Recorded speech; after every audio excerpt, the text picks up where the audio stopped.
வணக்கம். அபிவிருத்தியின் தேடலில் உங்களை சந்திப்பதில் மகிழ்ச்சி அடைகின்றேன். இரவு பகல் தேர்தல் களத்தின் நீண்ட ஓட்டம் போட்டியிட்ட அரசியல்வாதிகளுக்கு சற்று ஓய்வை வேண்டி நிற்கும் என்பதில் சந்தேகமில்லை. என்றாலும் அந்த ஓய்வே நிரந்தரமாகிவிடக்கூடாது. தேர்தல் காலங்களில் மக்களுக்கு அளித்த வாக்குறுதிகளையும் மறந்துவிடக்கூடாது. உண்மையிலே தமது பணிகள் இதன் பிறகுதான் ஆரம்பிக்க இருக்கிறது என்பதையும் அவர்கள் நினைவில் கொள்ள வேண்டியுள்ளனர். நல்லது, இந்த விடயத்துடன் இன்றைய அபிவிருத்தியின் தேடல் நிகழ்ச்சிக்குள் செல்கின்றேன்.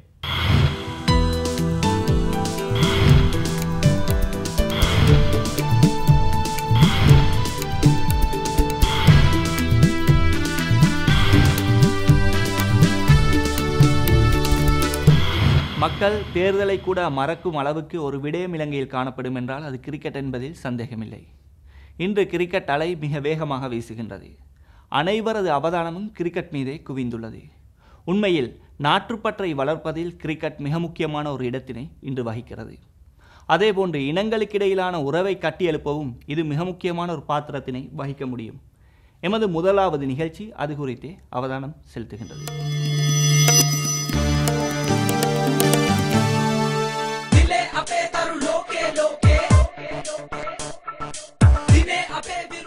இலங்கையின் அபிமானத்தை சர்வதேசத்திற்கு கொண்டு சென்ற பல முகங்களை கொழும்பிலும் அதன் புறநகர் பகுதிகளிலும் காணக்கூடியதாக உள்ளது.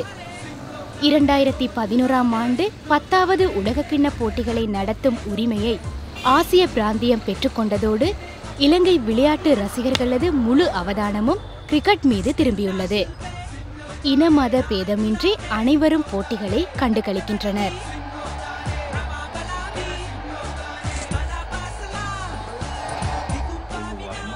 ජාතිකත්වයක් ගැන එක ජාතීන් ගැන නෙමෙයි හිතන්නේ රටේ දේශාභිමානී හැඟීමකින් තමයි මේ අපි අප්පුඩියක් හරි ගහන්නේ ශ්‍රීලකයන්ට. සිංහල දෙමළ මුස්ලිම් බර්ගර් හැම ජාතිකයෙක්ම ඉතින් අපේ සිංහ කොඩිය අරන් අපි යනකොට ඉතින් අපේ ලෝකයට උනත් අපේ එකමුතුකම පෙන්නනවා කියන්නේ.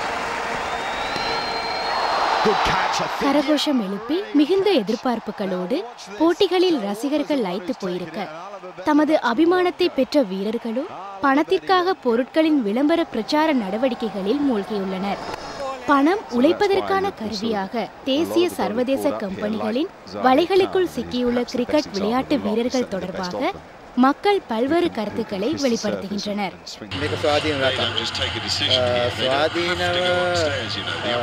තමන්ගේ ශේෂ්ත්‍රයට ප්‍රශ්නයක් නොවන විදියට සාමාන්‍ය ජනතාවට සුබසිද්ධියක් වෙන විදියට දැන්වීමකට ක්‍රීඩකයෙක් ඉන්නවා කියන එක මම හිතන්නේ ඒක. இலங்கையின் கிரிக்கெட் அணியினர் ரசிகர்கள் மத்தியில் வெற்றி குறித்த எதிர்பார்ப்பையும் நம்பிக்கையையும் தோற்றுவித்துள்ளதை போன்றே தேசாபிமானத்தையும் மக்கள் மனங்களில் பதித்துள்ளனர். எனினும் இதன் தாற்பயத்தை புரிந்து கொண்டு வீரர்களை அதற்காக எவரும் பயன்படுத்தினார்களா என்பது கேள்விக்குறியாகும்.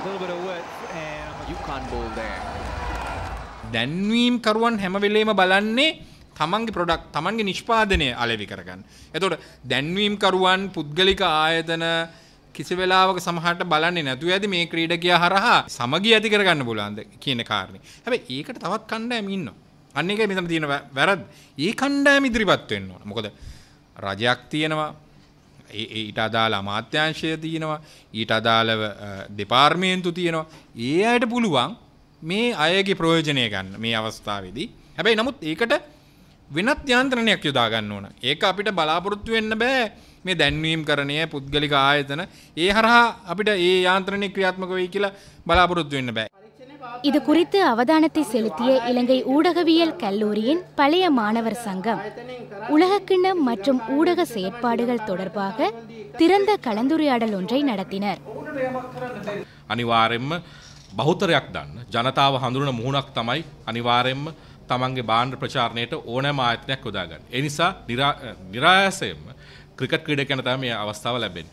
ඒක නිසාම අපි දකිනවා මේ වර්තමානයේ මේ ලෝක කුසලානයත් එක්ක ඔවුන් සිටිනවා වැඩි දෝ කියා හැඟීමක් ඇති වෙන්නට පුළුවන්. නමුත් මේ తాවකාලික දෙයක්. මේ ලෝක කුසලානයෙන් පසුව මේ අනිවාර්යෙන්ම මේ තියෙන ප්‍රවණතාවය නැති වෙනවා. இலங்கையின் விளையாட்டுகளில் முதல் தரத்தில் உள்ள கிரிக்கெட் மற்றும் அதன் விளையாட்டு வீரர்கள் மீதுள்ள அவதானத்தை சிறந்த முறையில் நாட்டின் தேசிய ஒற்றுமைக்கு பயன்படுத்திக் கொள்ள வேண்டும் என கிரிக்கெட் விளையாட்டில் ஈடுபட்டுள்ள வீரர்களும் ஏற்றுக்கொள்கின்ற விடயமாகும். அத்தோடு இந்த வீரர்கள் அவ்வாறான பணிகளில் எவ்வித தயக்கமுமின்றி ஈடுபட்டதை வரலாற்றில் காணக்கூடியதாக உள்ளது என இவர்கள் கூறுகிறார்கள். මට මතකයි සුනාමි ලංකාවට ආපු වෙලාවේ අපි ගොඩාක් චැරිටි වැඩ කරා මේ ක්‍රිකට් ක්‍රීඩකයෝ ඒ වෙලාවෙම ඉදිරිපත් වුණා මුළු කණ්ඩායමම ඒ වගේම මේ කණ්ඩායම් වලට කලින් සහභාගී වෙච්ච ක්‍රීඩකයන් ඒ හැම දෙනාම එකතු වෙලා සෑහෙන ව්‍යාපාරයක් ගොඩනැගුවා ඒ සුනාමියට අසරණ වූ අයට පිහිටවන්න. ඉතින් මම හිතන්නේ ක්‍රීඩකයන් කවදාවත් ඒ වගේ දේවල් වලට මම හිතන්නේ පිටුපාන්නේ නැහැ. මොකද ඔවුන් හැමතිස්සෙම ඉදිරිපත් වෙන්න කැමති විශේෂයෙන්ම ජනතාවට சேவைයක් කරන්න. இந்த சந்தர்ப்பத்தில் எமது வீரர்களின் ஒரே எதிர்பார்ப்பு மீண்டும் உலக கிண்ணத்தை நாட்டிற்கு கொண்டு வருவதாகும். அது அவ்வாறே இடம்பெற வேண்டும் என்பதே இலங்கை மக்களின் எதிர்பார்ப்பும் பிரார்த்தனையும் ஆகும்.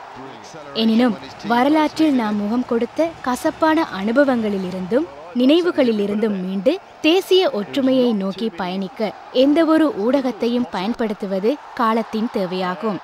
இதற்கு உலகக்கிண்ண போட்டி நடைபெறும் இக்கால பகுதி சிறந்ததாகும். இதனை அரசியல்வாதிகளும் கொள்கை வகுப்பாளர்களும் புரிந்து கொள்வது காலத்தின் தேவையாகும். மிதிவெடிகளிலிருந்து பாதுகாப்பு பெற வேண்டுமென்றால் மிதிவெடிகள் அகற்றப்பட வேண்டியுள்ளது. மக்கள் அறிவூட்டப்பட வேண்டியுள்ளனர். என்றாலும் இவை மாத்திரம் போதுமானதல்ல. எதிர்காலத்தில் மிதிவெடிகளிலிருந்து மக்களை பாதுகாக்க வேண்டுமென்றால் மிதிவெடிகளுக்கு எதிரான பிரச்சாரத்தினையும் முன்னெடுக்க வேண்டியுள்ளது. உலகில் பல்வேறு சட்டங்கள் இதற்காக காணப்படுகின்றன. இலங்கையும் இந்த சட்டங்களில் இணைந்து கொள்வது மிக முக்கியமான ஒரு விடயமாகும். அதற்கான சிறந்த தருணம் இதுவென பலரும் கூறுகின்றனர். அடுத்து அது குறித்தே நாம் பார்க்க இருக்கின்றோம்.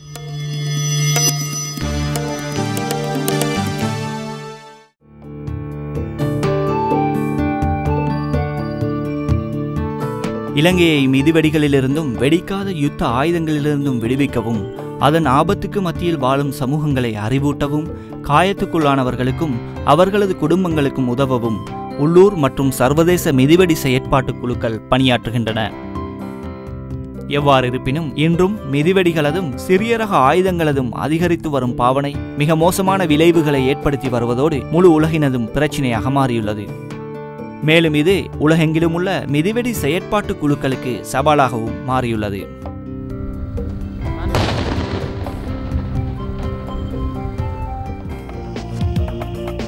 இதன் காரணமாகவே மிதிவெடி தடை பிரச்சாரம் நடைமுறைக்கு வந்தது. மிதிவெடி செயற்பாட்டின் 5 பிரதான தூண்களில் ஒன்றான இது பல்வேறு பிரகடனங்களின் ஊடாக உலக நாடுகளை இதன் பங்காளர்களாக மாற அழுத்தம் கொடுப்பதோடு தனிநபர் எதிர்ப்பு மிதிவெடிகளின் பாவனையை தடை செய்வதற்கான பலமான பிரச்சாரத்தினையும் முன்னெடுக்கின்றது. 1997ஆம் ஆண்டு ஒட்டாவா ஒப்பந்தம் முதற் தடவையாக கைச்சாத்திடப்பட்டது. மனிதாபிமானத்தை அடிப்படையாக கொண்டு நிராயுதப்படுத்தலினை வலியுறுத்துவதே இந்த ஒப்பந்தம் முக்கியம் பெற காரணமாகும். இந்த ஒப்பந்தம் மிதிவெடிகளினால் பாதிக்கப்பட்டவர்களுக்கும் அவர்களின் குடும்பங்களுக்கும் மிதிவெடிகளுக்கு மத்தியில் வாழும் சமூகங்களுக்கும் உதவி செய்ய முன்வருமாறு உலக நாடுகளுக்கு அழைப்பு விடுக்கிறது. இன்று 156 நாடுகள் இதில் பங்காளர்களாக இணைந்துள்ளனர். இந்த ஒப்பந்தம் பல நாடுகளிலும் களஞ்சியப்படுத்தப்பட்டிருந்த 42 மில்லியன் மிதிவெடிகள் அளிக்கப்படுவதற்கும் அதன் ஆபத்திலிருந்து மக்கள் பாதுகாக்கப்படுவதற்கும் காரணமாக அமைந்தது.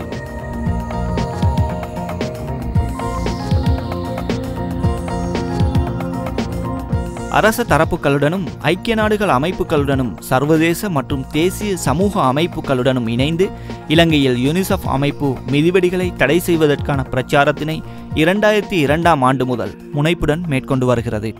Sri Lanka is a country who has participated from many initial stages of the convention process. Since 1997, they are participating almost all the state parties meetings as observer state. And they were very keen in knowing the subject, and they are very supportive of banning anti-personnel landmines. And after the conflicts, now we get very positive signals from the government about reviewing their landmine policy. They have conducted internal review in 2009 after the conflict, and we are hopeful that government is looking at in very much favorable to the human security aspect. மிதிவெடிகளை தடை செய்யும் சர்வதேச பிரச்சாரத்தில் கையொப்பமிட்டுள்ள ஏனைய 100 நாடுகளுடன் இலங்கையும் இணைவதற்கு சரியான தருணம் இதுவென பலரும் கருதுகின்றனர். It's certainly something that we are engaged in considering. We haven't made a final decision as of now, But in terms of principle and policy, I can't conceive of any insuperable obstacle to moving forward now that peace has returned to the country. It's certainly something that we can consider in earnest. மிதிவெடிகளை தடை செய்வதற்கான பிரச்சாரமானது வருடாந்தம் காயங்களையும் மரணங்களையும் ஏற்படுத்துகின்ற சட்டவிரோத சிறிய ரக ஆயுதங்களான கட்டுத்துப்பாக்கிகள், பொறிவடிகள் போன்ற ஆயுதங்களையும் தடை செய்வதற்கு அழுத்தம் கொடுக்கின்றது. මේ අවිය කිසිම තැනක මේක හරියට නිර්වාචනය කරලා මේකට නීතියක් නැහැ. මේක සාමාන්‍යයෙන් පාවිච්චි කරනවා වගා ආරක්ෂා කටයුතු වල දඩයම සඳහා ඒ වගේ විවිධ කටයුතු වලට මේක යොදා ගන්නවා. හැබැයි දැන් ලංකාව ගත්තොත් ලංකාවේ වැඩි වශයෙන්ම තියෙන ග්‍රාමීය ප්‍රදේශ. ලංකාවේ සෑම දිස්ත්‍රික්කයකම මේ බඳින තුවක්කුව භාවිතා කරනවා. උදාහරණයකට අනුරාධපුර දිස්ත්‍රික්කයේ විතරක් එක වර්ෂයකට 500ක් 600ක ප්‍රමාණයක් බරපතල තුවාල ලැබෙනවා මේ බඳින තුවක්කුව භාවිතය නිසා. The trap gun issue has very much similarities with landmines because it's both are victim activated and they are meant to kill, trap guns are meant to kill animals. So if a human interact with that trap, they become maimed. So maiming people is again you are creating another disabled person in this country, a person with a kind of a disability, which definitely will have a huge impact for the national development. மிதிவெடிகளும் சட்டவிரோத சிறிய ரக ஆயுதங்களும் யுத்த நலன் கருதி தயாரிக்கப்பட்டாலும் அவை குறுகிய இராணுவ நடவடிக்கைகளுக்காக பயன்படுத்தப்படுவதே பயங்கரமான அனுபவங்களையும் அதிகமான அழிவுகளையும் ஏற்படுத்தியுள்ளது. உலகிலிருந்து தனிநபர் எதிர்ப்பு மிதிவெடிகளை இல்லாமல் செய்வதற்கு ஒட்டாவா உடன்படிக்கையில் இலங்கையும் இணைந்து கொள்வதற்கான சிறந்த தருணம் இதுவாகும். அது உலகுக்கு வழங்கும் ஒரு பலமான செய்தி மாத்திரமல்லாது முழு இலங்கையருக்கும் மற்றுமொரு சமாதானத்தின் பரிசாகும். அடுத்த ஒரு சிறிய இடைவேளைக்கு செல்ல இருக்கின்றோம். தொடர்ந்து நிகழ்ச்சியில் இணைந்திருக்கிறோம்.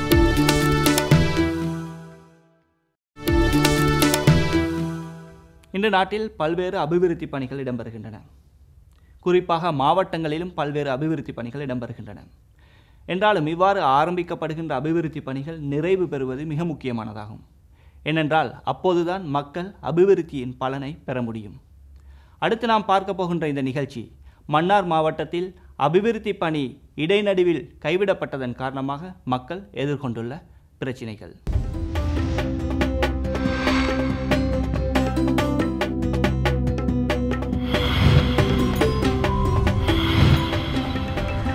கடல் மட்டத்தினை விடவும் தாழ்ந்த நிலப்பகுதியை கொண்ட மன்னாரில் தேங்கி நிற்கின்ற கழிவு நீரினை கடலினுள் செலுத்த மேற்கொள்ளப்பட்ட இந்த யுனெப்ஸ் திட்டம் இப்பிரதேசத்தின் நீண்ட நாள் கழிவுநீர் பிரச்சினைக்கு தீர்வாகும் என்ற நம்பிக்கையை மக்களிடத்தில் வெகுவாக ஏற்படுத்தியிருந்தது.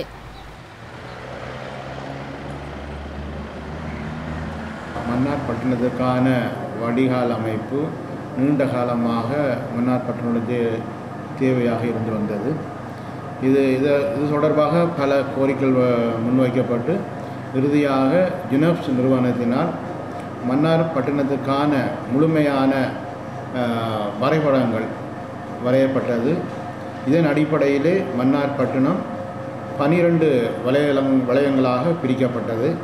இதற்குரிய படங்கள் யாவும் தயாரிக்கப்பட்டு இதன் அடிப்படையில் இந்த மன்னார் பட்டணத்துக்கான 12 வலயத்துக்குரிய மதிப்பீடு 631 மில்லியன் ரூபாவாக கணக்கிடப்பட்டது. யுனெப்ஸ் ஐக்கிய நாடுகள் அபிவிருத்தி திட்டத்தின் 63 கோடி ரூபாய் நிதியுடன் 2009ஆம் ஆண்டு ஆரம்பிக்கப்பட்டது. மன்னார் நகரசபை பிரிவு 12 பிரிவுகளாக வகுக்கப்பட்டு இத்திட்டத்தின் பணிகள் ஆரம்பிக்கப்பட்டன. எனினும் 3 பிரிவுகளே நிறைவு பெற்ற நிலையில் 2010ஆம் ஆண்டின் நடுப்பகுதியுடன் முன்னறிவிப்பின்றி இத்திட்டம் மூடப்பட்டது. இப்பிரதேசத்தின் சுகாதார பிரச்சினைக்கு தீர்வு காண முன்னெடுக்கப்பட்ட இத்திட்டம் கைவிடப்பட்டதனால் வேறு பல சுகாதார பிரச்சினைகள் தோன்ற காரணமாகியுள்ளதாக மக்கள் கூறுகின்றனர். நாங்கள் மன்னார் நகர பகுதியில் வசித்து வருகிறோம். 2 வருஷத்துக்கு முன்னுக்கு ஒரு நிறுவனத்தினால வடிகால் அமைப்பு திட்டம் ஒன்று மேற்கொண்டு வந்தாங்க. தற்பொழுது அந்த வடிகால் அமைப்பு திட்டம் ஒழுங்காக நிறைவேறவும் இல்லை. என்ன காரணத்துக்காண்டி அவங்கள நிறைவேற்றாமட்டு போனாங்கன்னும் தெரியவில்லை. அதனால் இப்போ மழை காலங்களில் இந்த மழை நீர்கள் தங்கி அதால் நுழம்பு பெருக்கத்தினால் இப்போ பிறகு வர பல நோய்கள் மத்தியில் டெங்கு காய்ச்சல் போன்ற நோய்களும் பரவி வருகிறது. மன்னார் வடிகால் அமைப்புகள் செய்தார்கள், நல்லா தான் இருக்கிறது. சில பகுதிகளில் இந்த வடிகால் அமைப்பு இல்லாமல் சில தண்ணிகளும் அதுகளும் இதுகளும் தேங்கினபடியே சில அந்த மக்களுக்கே பெரிய கஷ்டமாக இருக்குது. இதை மீண்டும் நீங்கள் தொடர்ந்து இதை செய்து முடித்தா வெற்றிகரமாக மன்னாருக்கு கிடைச்ச ஒரு வெற்றியாக நான் கருதுகிறேன். இத்திட்டத்திற்காக ஒதுக்கப்பட்ட மொத்த நிதியில் 25% நிதியே செலவிடப்பட்டுள்ள நிலையில் இதன் பணிகள் இடைநிறுத்தப்பட்டுள்ளமை மக்களிடம் ஏமாற்றத்தினையே ஏற்படுத்தியுள்ளது.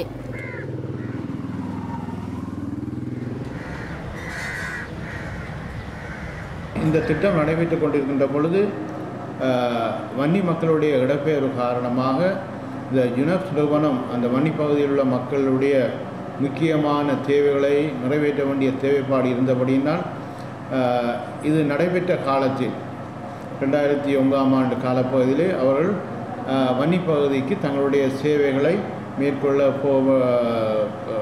மேற்கொள்ள வேண்டிய நிலைமையில் அவர்கள் இந்த திட்டத்திலிருந்து வன்னி பகுதியில் சேவை செய்ய சென்றுள்ளார்கள். ஆயினும் இந்த வருடத்திலே எஞ்சியுள்ள 9 வலயத்தில் சில பகுதிகள் 1-2 வலயங்களையும் செய்வதாக எங்களுக்கு உறுதி தந்திருக்கின்றார்கள். 30 வருட யுத்தத்தின் பின்னர் மேற்கொள்ளப்படும் அபிவிருத்தி பணிகளை மிகுந்த எதிர்பார்ப்புகளுடனேயே இம்மக்கள் அவதானித்துக் கொண்டிருக்கின்றனர். ஆகவே இந்த அபிவிருத்தி பணிகள் முழுமையாக நிறைவு பெறுதல் உத்தரவாதப்படுத்தப்படுவது காலத்தின் தேவையாகும். அடுத்ததாக இலங்கையின் சமகால விடயங்கள் தொடர்பிலும் இலங்கையின் எதிர்கால அபிவிருத்தி தொடர்பிலும் இலங்கைக்கு வெளியில் வாழும் புலம்பெயர் மக்கள் தமது எண்ணங்களையும் கருத்துக்களையும் வெளியிடுகின்ற புலம்பெயர் சந்திப்பு.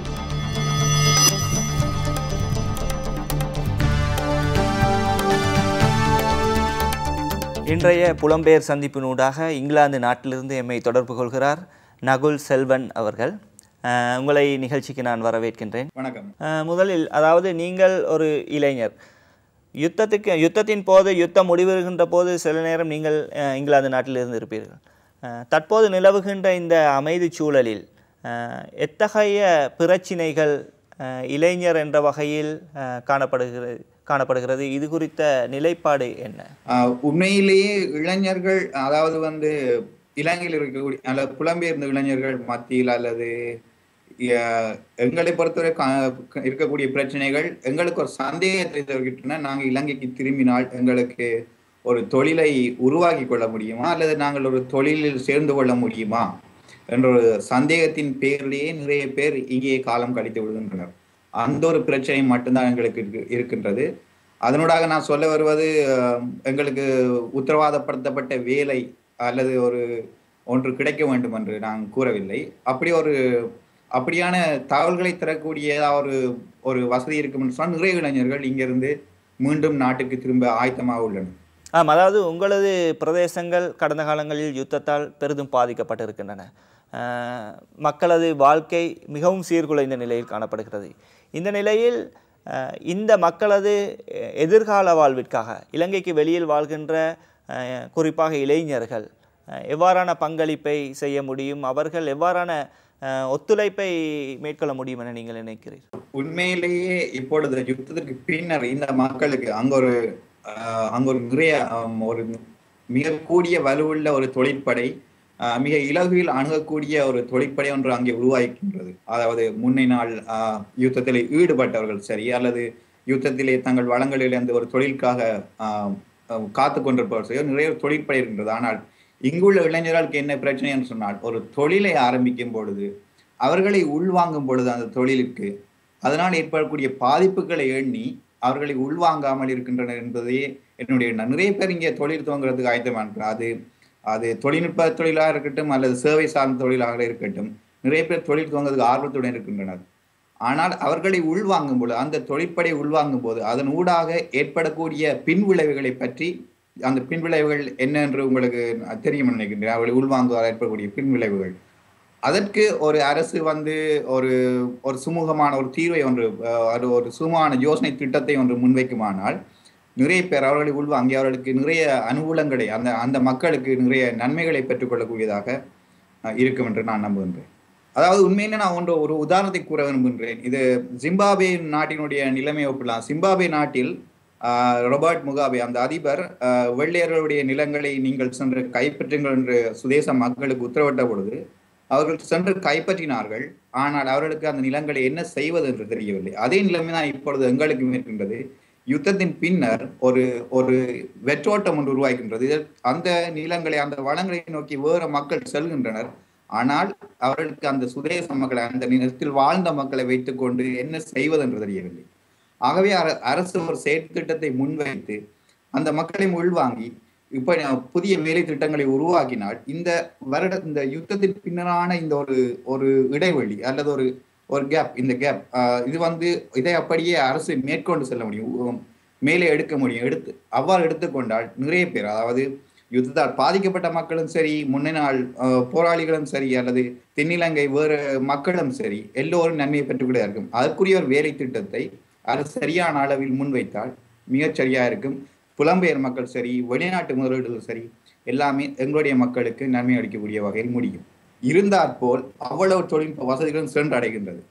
அது அவர்களை பிழையாக வழி நடத்துகின்றது. தொழில்நுட்பத்தில் உங்களுக்கு தொழில்நுட்ப வசதி சரி, வேறு என்ன வசதிகள் சரி, பிழையான வழிக்கு கொண்டு செல்வது, கல்வி தொடர்பான கல்வி அல்லாத சில வழிகளுக்கும் கொண்டு செல்கிறது. அவர்களுக்கு நான் நினைக்கின்றேன் இது தொடர்பான ஒரு கலாச்சார பரிமாற்றம் அல்லது ஒரு மொழியியல் பரிமாற்றம், தொடர்பான பரிமாற்றங்கள் அடிக்கடி நிகழ வேண்டும். அந்த இளைஞர்களை சரியான வழியில் உட்கொண்டு வர வேண்டும். அந்த ஒரு பிரச்சனை தான் இப்பொழுது அந்த மக்களுக்கு, அந்த இளைஞர்களுக்கு இருக்கின்றது. அதாவது நீங்கள் ஏனைய சமூகங்களோடு இவர்களுக்குள்ள தொடர்பு வலுப்பெற வேண்டும் என நீங்கள் எதிர்பார்க்கிறீர்கள். எவ்வாறான வேலை திட்டங்கள், எவ்வாறான நடவடிக்கைகள் அதற்காக மேற்கொள்ளப்பட வேண்டும்? இது குறித்து உங்களது நிலைப்பாடு, ஆலோசனை? உண்மையில் நான் சொல்ல மாட்டேன் நீங்கள் உடனே கலாச்சார ரீதியான நாடகங்களை நடத்துங்கள், மொழியில் வகுப்புகளை நடத்துங்கள், அப்படி நடக்கக்கூடாது. உண்மையில் அது பழைய முன்மாதிரி. அதை நாங்கள் திருப்பி கொண்டு சென்ற இளைஞர்கள் அதன் வசம் இருக்கப்பட போவதில்லை. நாங்கள் தொழில்நுட்பங்களை பயன்படுத்தியே அந்த உண்மையில் இப்ப கொழும்பில் இருந்து யாழ்ப்பாணம் அல்லது திருவோணாமலை செல்லக்கூடிய இளைஞனுக்கும் அங்கே வாழக்கூடிய இளைஞர் நிறைய வேறுபாடு உள்ளன. அவர்களுக்கு இந்த பழைய முன்மாதிரிகள் வைக்காமல் நேரடியாக அவர்களே சென்று அவர்களே நேருக்கு நேர் சந்தித்து அவர்களுடைய பாடசாலையிலும் சரி, அவருடைய விளையாட்டு இடங்களிலும் சரி, விளையாட்டு மூலமாகவும் அந்த இளைஞர்களிடையே ஒரு ஒற்றுமை உருவாக்கி அவருடைய கலாச்சார பரிமாற்றம், தொழில்நுட்ப வசதி பரிமாற்றங்கள், அறிவியல் பரிமாற்றங்கள் செய்வதன் மூலமாகத்தான் நாங்கள் இந்த இடைவெளி அல்லது புரிந்துணர்வை ஏற்படுத்தக்கூடியதாக இருக்கும் இரு இளைஞர் கூட்டங்களுக்கு மத்தியிலும் இடையில். அது தவிர பழைய முன்மாதிரிகளை நாங்கள் கொண்டு செல்வது, மொழியியல் வகுப்புகள் நடத்துவதெல்லாம் இப்பொழுதைக்கு சரிவராது. நல்லது. நிகழ்ச்சியினூடாக கலந்து கொண்டு கருத்துக்களை வழங்கி உங்களுக்கு நாம் நன்றியை தெரிவித்துக் கொள்கிறோம். நன்றி, வணக்கம். நல்லது. இன்றைய நிகழ்ச்சியிலிருந்து விடைபெற இருக்கின்றோம். இந்த நிகழ்ச்சி பற்றி உங்களது கருத்துக்களை எமக்கு எழுதி அனுப்புங்கள். அனுப்ப வேண்டிய முகவரி: தயாரிப்பாளர் அபிவிருத்தியின் தேடல், யங் ஏஷியா தொலைக்காட்சி நிறுவனம், பெலவத்தை, பத்திரமுல்லை. மின்னஞ்சல் முகவரி: program@youngasia.tv. நல்லது. அடுத்த வார அபிவிருத்தியின் தேடலில் சந்திக்கும் வரை நன்றி, வணக்கம்.